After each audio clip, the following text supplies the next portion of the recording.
При мен в Казино Принцес е другия герой от Лондон, Симеон Найденов, който победител в генералното класиране за тази година на Унибет. Здрасти, Симо, успя ли да си починеш? Привет, да, имах достатъчно време. След като отпразнувах, един ден ми е повече от достатъчен да си почина. Съжаляваш ли за пропуснатата победа в Лондон? Определено съжалявам, тъй като заслужаваше от 3 финалисти при 9 човека. Титлата да дойде в България, поне най-малкото ще да е успех не само за играча, но и за България, нали, като и покера, който се развива в момента. И съжалявам, наистина и 3 българи, които бяхме на финалната игра, просто играхме перфектно. Всички бяхме 100% концентрирани и за жалост късмета на Митко изневери по-рано. Но играхме много добре и съжалявам наистина, но не много. Не много, малко съжалявам за изпуснатата титла, защото знам, че ще имам шанс по-нататък да се реванширам и да взема някоя друга. Стискаме палци да бъде така. Разбрахме, че сте направили сделка при 3 останали играчи. Ако не бяхте го направили, всъщност ти щеше ли да играеш по същия начин?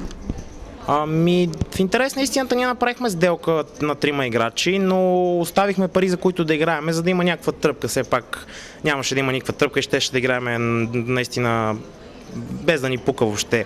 И оставихме 9000 паунда и купата, нали? Купата всъщност, която е по-ценна. И играхме доста добре. И смисъл, въобще гледахме да играем отново на максимално ниво, нищо, че бяхме разделили парите. И най-вероятно обаче щях да изигра абсолютно същия си начин ръката, защото с холандеца такава ни беше динамиката на игра. Имахме специфични ридове един над друг и аз очаквах от него този ход. Даже точно веднага след като губя тази ръка, се казва на масата, че цял турнир я чакам тази ръка и че знам, че ще се случи. Просто ми даде карта, не ми издържате, че въобще не съжалявам.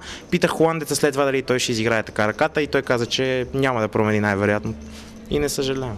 А как оценяваш нивото на играчите в турнира в Казино Принцес? Видяхме всъщност, че си на една маса с Джорди. Не ти ли писна от него? Не.